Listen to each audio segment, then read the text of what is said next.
it is really yung pag sa Intel and Confi Fund po. There's no verification. Also, even if we have means right now, yung manpower po ng ICFAO cannot handle if alone itong si OVP, we cannot verify all those people, and we audit all confidential and intelligence funds for the whole country. So, hindi po kaya for now, Mr. Chair. You did not find it, shall we say, unusual for an amount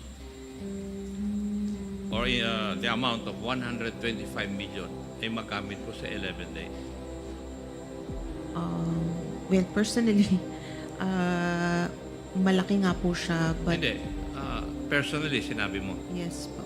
Personally, you find it unusual? It could be na medyo malaki nga po yung amount. And hindi mo, wala kang ginawa? Since You they found it unusual and yet wala kang ginawa?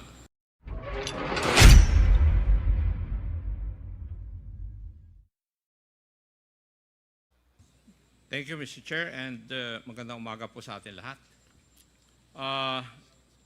Mr. Chair, I would just like to proceed or continue my interpellation in the second hearing for COA. Kasi in the last hearing, COA, Attorney Camora, are you? Yes. Kayo po ang sumagot nung tinanong ko kung yung confidential funds of the Office of the Vice President were liquidated in accordance with the protocol provided for by the Joint Circular. Kayo po ang sumagot doon, di po ba?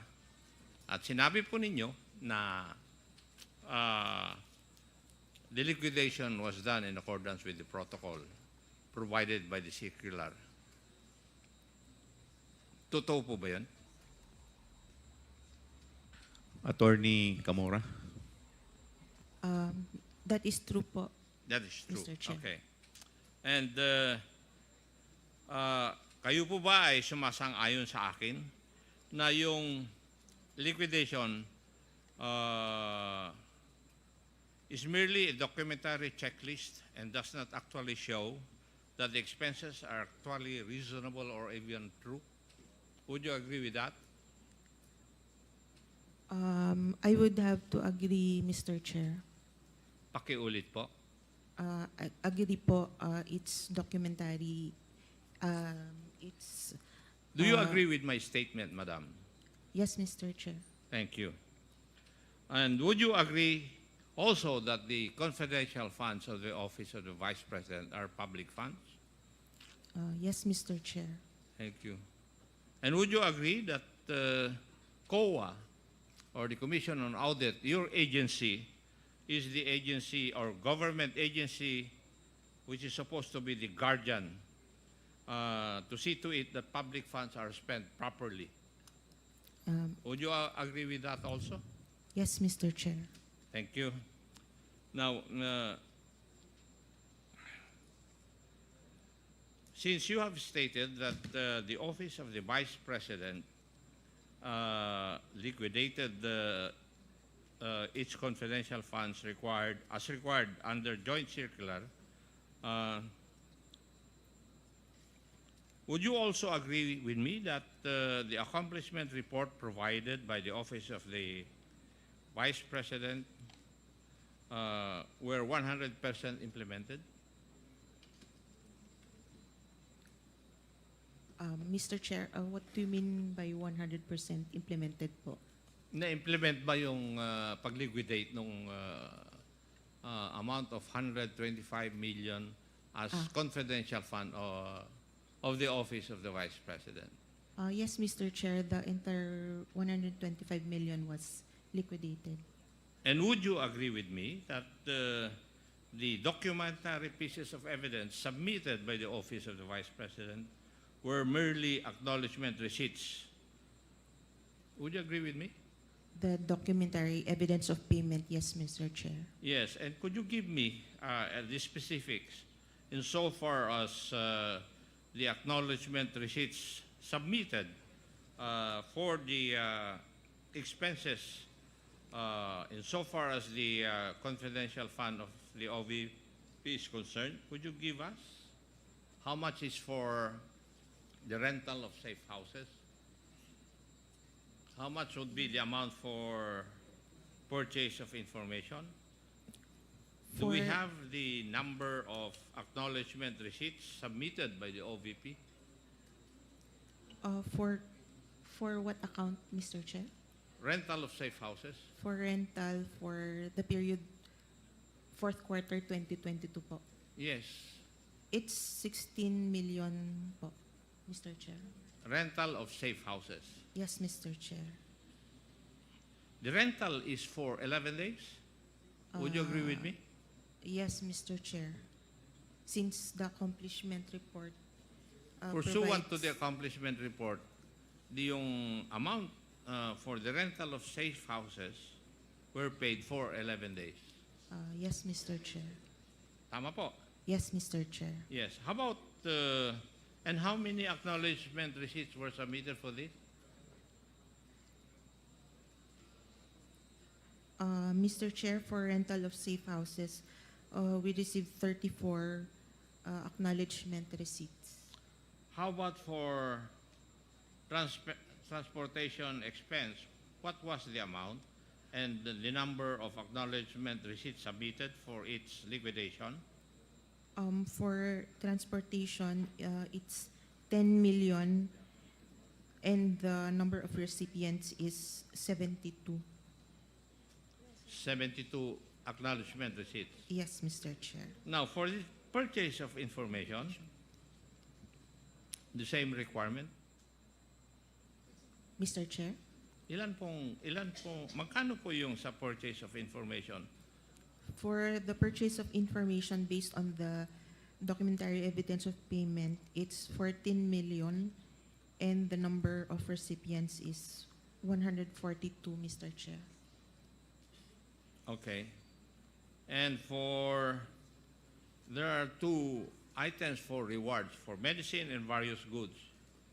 Tama po. Mr. Chair, there are actually three.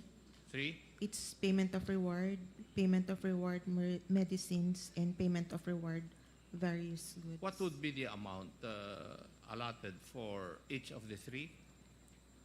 Based on the documentary evidence of payment, for payment of reward, it was 10,050,000.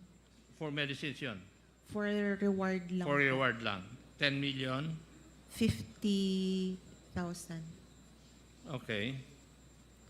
For the payment of reward medicines, it's 24,930,000. And for the third? And for the payment of reward various goods, it's 34,857,000, Mr. Chair. Thank you. Comsec, pwede po bang pakita natin yung sample ng acknowledgement receipt for the payment of rental of safe houses?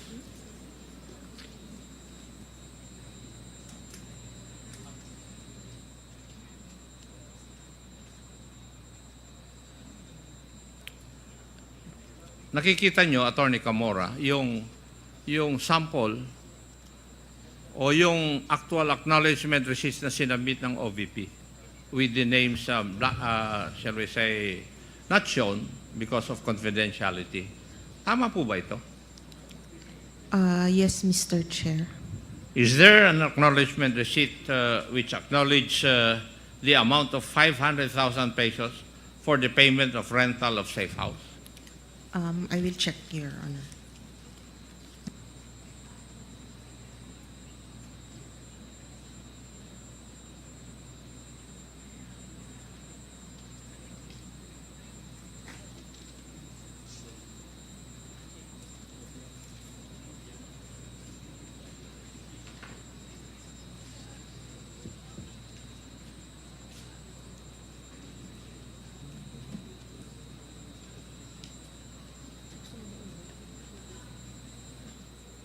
Mr. Chair, may I ask a question again?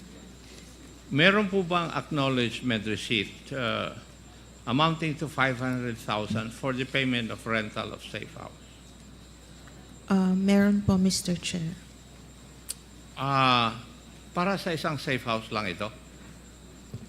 We have no information, Mr. Chair. What we know is para sa isang recipient nung yung money paid po. If I asked you the question, yung 500,000 ba yun for 11 days or for 1 day?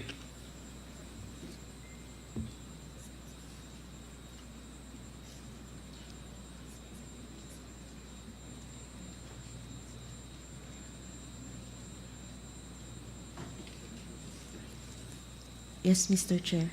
Ano po ang yes? 1 day or 11 days? Since the accomplishment report says December 21 to 31, we think it's 11 days. For 11 days? Yes, Mr. Chair. For a single Safehouse? We have no information on how many safe houses that 500,000 was spent on, Mr. Chair. Sabi nyo kanina, rental of safe houses in the amount of 16M with 34 acknowledgement receipts. Is it logical for me to conclude na 34 safe houses ito? Mr. Chair, it just means that 34 people were paid for rental supplies, but we have Hindi, no... rental of safe houses. Hindi po rental of supplies. Sorry, Mr. Chair. Bakit? Pardon. Para bang iha, nung last time na question kita, you were very, very confident. Eh ngayon, parang tentative yung mga sagot nyo sa akin. May know why? Nung last time, very, very confident kang sumasagot sa aking mga katanungan. Eh ngayon, very tentative ka and very, very careful ang pagsagot mo sa akin. May know the reason why? There's no reason, Mr. Chair. There's no change? Ay, hindi mo Yes. mapapansin yun. Ako ang nakakapansin kasi ako ang nagtanong sa iyo last time. At ako pa rin ang nagtatanong sa iyo ngayon. And I noticed that change. Now, yung 34 acknowledgement receipts given by 34 persons, hindi ba nangangulugan yung 34 na safe houses yon? Yes, sir. There's information that one receipt may pertain to one safe house. Safe house, okay. So, if I asked you, yung receipt na amounting to 500,000 for the payment of rental of safe house, would it be logical for me to conclude that this is for one safe house for 11 days? Yes, Mr. Chair. Para sa 11 days, yung 500,000 para sa isang safe house. Yes, Mr. Chair. Now, if I asked you, how much would that be per day para sa isang safe house? Mr. Chair, it would amount to 45,000 something. 45,454.55 per day. 45,000 Yes, Mr. Chair. per day. Ano po kayang klaseng safe house ito na 45,000 per day ang rental? Samantalang yung mga ibang magagandang lugar, mas mura pa kaysa rito sa 45,000. Could you give us an idea of that? Mr. Chair, we do not have information on the safe houses. What do you say? You do not have any information about the safe houses? Since you were asking po, Hindi nyo alam kung high class na safe house? no information, Mr. You Chair. do not. Kasi nakapagtataka lang po na ang safe house per day would be rented with 45,000 for one safe house. Di po ba? Hindi kayo nagtataka? Yes, Mr. Chair, but since they have submitted the liquidation reports po. So, as long as an agency would submit yung mga receipts or acknowledgement receipts in their liquidation of the amount, wala na po kayong, you do not have the, shall we say, the wherewithal or the jurisdiction to find out whether the expenditures are reasonable or true? Are you trying to tell us that? It's more on the submission of the... It's more on compliance Yes, with the Mr. requirement. Chair. Yun lang. Yes, Mr. Chair. And you are supposed to be the guardian of the use of public funds. Mr. Chair, one of the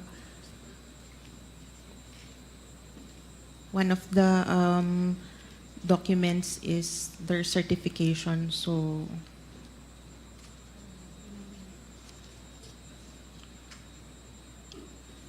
So, yun, that is enough.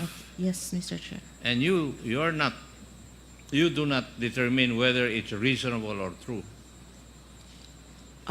Since it is compliance, we often do not. Okay.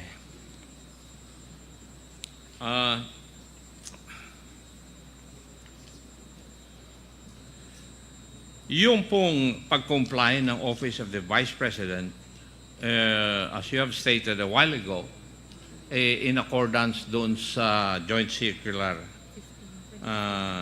yung the amount of 125 million. So, ang ibig niyo pong sabihin, nag-submit yung Office of the Vice President ng liquidation report, physical and financial plan, documentary evidence of payment, at saka accomplishment report, okay na po sa inyo yun? We still review the documents reported, Mr. Chair. And what is your objective when you review the documents? Whether, Ano po ang tinitignan nyo sa dokumento? whether compliant po siya, Mr. Chair, sa requirements under Kaya the joint nga, circular. tinignan nyo lang kung yung documents would comply with the joint circular. Yes, Mr. Chair. And you do not determine whether kasinungalingan na, totoo o hindi, yung nakalagay doon po sa documents. Are you trying to tell this committee that? Mr. Chair, we have issued an ND on the... Hindi, sagutin nyo muna po yung aking katanungan. Para bang ang sinasabi nyo dito sa amin, dito sa committee na ito na nag-iimbestiga, na basta't na kumpleto po yung mga dokumento required by the joint circular, okay na sa inyo. Pero sinabi ninyo na nire-review ninyo yung documents. Ano po yung hinahanap ninyo dun sa dokumento? Na it is also in accordance with form and substance? Ganun po ba? Yes, Mr. Chair, since And- prescribed din po sa joint circular ang Yes. forms. And you do not determine whether kasinungalingan, may katotohanan? Yun nakalagay po doon? We check the certification as long as the certification is there, Mr. Hindi Chair. naman po nyo sinasagot sa katanungan ko eh. Doon sa pagre-review ninyo, hindi kasali na i-review ninyo kung pwedeng totoo yung nilalagay doon o hindi. Mr. Chair, yung ano lang po, submission lang po talaga. Kaya nga, form and substance lang. Yes, Mr. Chair. Okay. Whether it's unreasonable, out of this world, you do not care. Unless it's really, really far-fetched. But, Mr. Chair, it's more on submission po talaga ng documents required. Yeah. Sige. I would just like to state na in the last hearing, you confirmed that the liquidation report, all the documents supposed to be submitted in accordance with the joint circular, for the amount of 125 million, nakalagay doon yung 14 million for the purchase of information, pero walang detalye. Ano yung mga informasyon na yon? Or it does not even show how important those informations were. Worth 14 million. Yung 35 million for supplies na ginamit in 11 days. Hindi po katakataka yun? Mr. Chair, 35 million for supplies in 11 days. Hindi po kayo nagtaka doon? as long as they submitted po the Wala nga mangyayari sa atin. acknowledgement receipts. So long as they submit the acknowledgement receipts. Yes, Mr. Chair. Okay. Further, Mr. Chair, yung accomplishment report, it does not require further details po. And it is the only form under the joint circular. Okay. Hindi Which ko na they're po required. tinatanong. Kasi kung ganito po yung inyong patakaran, wala nga po kayong mababantayan. Di po Mr. ba? Chair, Mr. Chair, kaya po meron po silang certification yung head of agency. Pero may certification na, but you do not even determine whether the contents of the certification are reasonable or not. Whether they are true or not, you do not determine that. Yes, Mr. Chair, given the Yes. nature of the fund po. Yeah. Kagaya ng 40 million for medical and food aid, ilang kayang informant ang ginamot at binigyan ng gamot? In 11 days. 35 million. Hindi po kayo nagtataka? For supplies po, Yes. Hindi po ba? Ang there report were nyo kanina 69 for recipients. medical and food aid, 40 million. Di po ba? Yes, Mr. Chair. Yes. And for 11 days to be spent for medicine, medical aid. Hindi kayo nagtataka? Paano na-spend yun in 11 days? 5 of which are holidays. Mr. Chair, given the nature of the fund, that it's confidential. Doon po kayo bumabalik doon sa nature of the fund palagi eh. Yun Otherwise, ang napapansin Mr. ko Chair, na doon kayo nagko-cover. Pero definitely, your job is to see to it that public funds are spent properly. I asked you that. Yes, Mr. Chair. Yes. Now, may I ask you, personally, are you safeguarding the expenditure of public funds insofar as your job is concerned? I would like to think so, sir. Yes. You would like to think so. Okay. Wala nga tayong kuwan mangyayari. In other words, we can, or the COA relies only on the documentary evidence of payment, mainly. Tama po. Yes, Mr. Chair. Yun lang ang basehan ninyo. Yes, Mr. And yung Chair. documentary evidence of payment, whether it is a lie, a truth, reasonable or unreasonable, you do not care. That is what you're trying to tell us. It is, since it's just compliance, sir. Kaya nga. In other words, para bang ang sinasabi nyo sa akin, I do not know how my other colleagues would take that, pero parang ministerial na lang yung trabaho nyo pala. If we read through the Yes. joint circular. That is sir, what you're yes. trying to tell me. Okay? Ministerial lang pala yung trabaho ninyo. Masarap na trabaho yan, ah. Di po ba?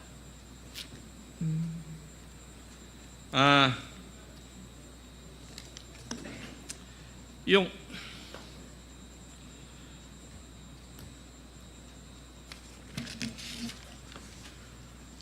pagtignan natin ang liquidation report, ang nakalagay lang dito ay ginastos ng Office of the Vice President the amount of 125 million from December 21 to 31, 2022, or 11 days.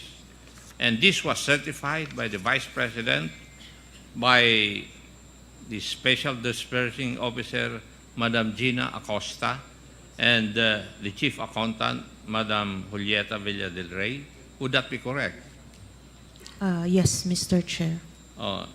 Now, kung babase naman po tayo dun sa accomplishment report, ang makikita lang natin dito ay gumastos ang Office of the Vice President ng 125 million from December 21 to 31, 2022 for surveillance and monitoring activities in 132 areas. Dito rin, wala tayong magawa. Kagaya ng sagot po nyo sa akin, we have no choice but to check the documentary evidence of payments submitted by the office para malaman kung saan or paano ginastos ng OVP yung 125 million. Yun po yung pinararating nyo po sa amin. Yes, Mr. Chair.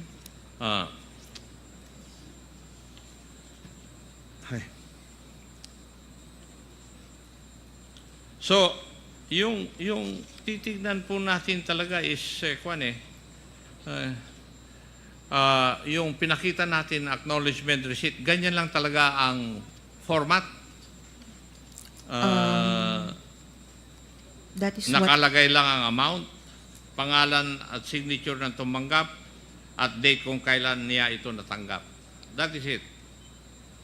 Yes, Mr. Chair. Yun yung sinubmit po nila sa amin. And COA does not try to determine kung sino man yung taong yun, existing ba siya o hindi. You do not. No, Mr. Chair. No, thank you. Para lang for my information. So, you do not have any means or you do not exert any means para ma-determine kung totoo yung mga nakalagay sa acknowledgement receipt. You just take it hook, line, and sinker na totoo po yun.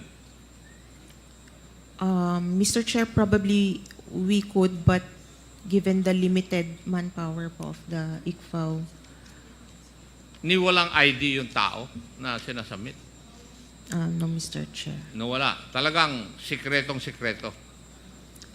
What was submitted to us, that is what we audit, Mr. Chair. Okay. Pwede ko rin ba i-conclude na walang paraan ang COA para malaman kung gagawa-gawa lang acknowledgement receipts na ito? If we base it on the joint circular, it is no. Pakisagot niyo po yung aking katanungan. Hindi ko po tinatanong yung tungkol sa joint circular or whatever. Ang katanungan ko po wala pong paraan na magagawa ang COA para malaman kung gawa-gawa lang ang mga acknowledgement receipts na sinubmit. Would my statement be correct? Yes, Mr. Chair. I beg your pardon? Tama? Tama po. Okay. Sa madaling salita, kahit na sabihin natin hindi naman talaga natanggap ng isang tao yung amount of 500,000 for the payment of the safe houses, kagaya na nakalagay kanina, hindi talaga sinusuri ng COA ito. Talagang hindi kasama sa inyong job description na suriin ito.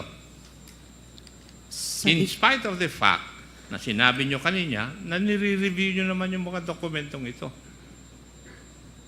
Tama? Yes, Mr. Chair. Yes.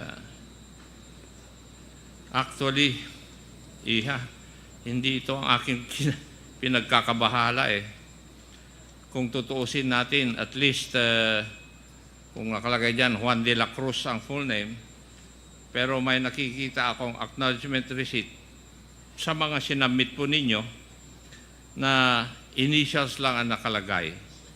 Instead na, for example, Juan de la Cruz, J. Cruz lang ang nakalagay na tumanggap ng amount of 500,000 for the payment of safe houses mula sa Office of the Vice President.